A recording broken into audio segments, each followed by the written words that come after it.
everyone, welcome to Choosing Gratitude. My name is Karen and I'm your co-creator. In today's video, we want to talk about 3 ways you can get into gratitude even if your life stinks.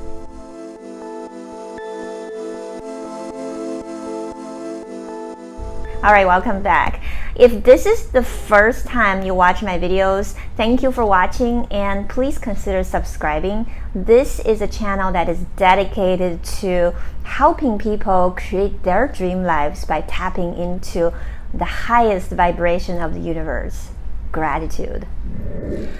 Since I created this channel, sometimes I receive DMs from Instagram or email. The questions that got asked the most is, I really would like to practice gratitude. It sounds great, but my current life really stinks. There's nothing in my current life that I enjoy. So how can I be grateful if my life stinks? Alright, in this video, we will show you 3 ways. The first way to become grateful in a terrible life situation is to feel the stillness of the present moment. Most of our human beings, I don't know where you live, and I don't know what job you do, but you can always find a few minutes of your life to simply be still. By being still, I mean you don't even have to sit on a meditation cushion. You can just sit down and observe your heart beating and feel your body and admire what an amazing body you have. You know, you eat food and you process food and food becomes energy. You just admire your body and be in the moment. And while you're doing that, you just let go of everything your mind is telling you. You see, a lot of times what we're not really suffering because what our environment is imposing on us.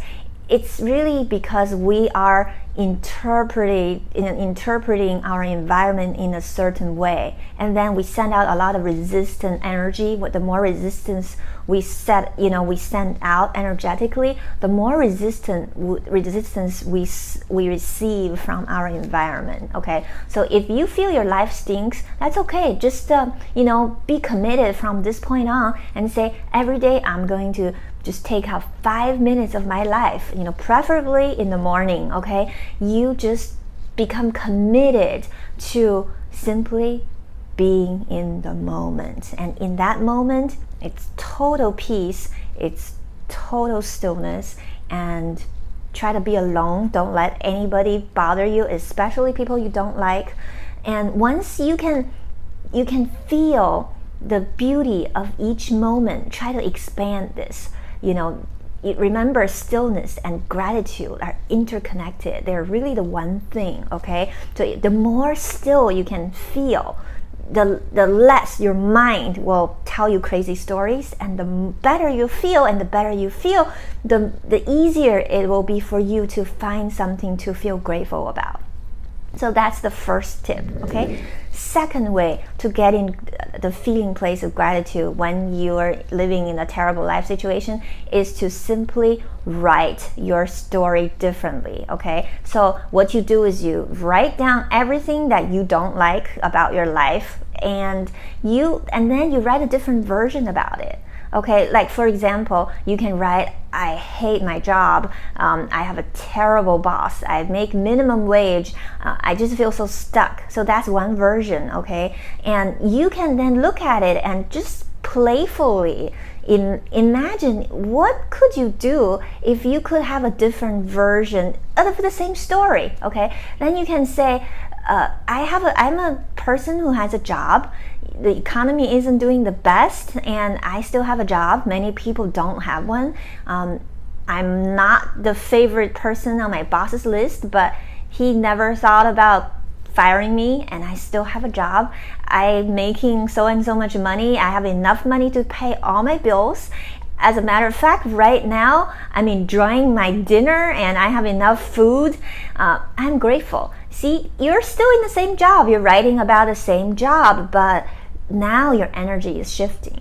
Okay, so try to just rewrite your story. You don't have to change anything. You just write about the same thing, but write a different story from a different angle. And I highly recommend you to write it, because if you're just thinking in your head, your mind is going to take you to another place, and to a familiar place where you're going to be complaining and feeling miserable. So write it down and consciously convert it into a different version. And the third tip is write a new story. You can first, again, you write about how miserable you feel, what your situation is like, and then you just let your fantasy fly and you think about what would be the opposite of this situation. You see, a lot of people are so stuck in their own misery, they don't even think about what's the purpose of that. In the Abraham Hicks teaching, if you're familiar with their teaching,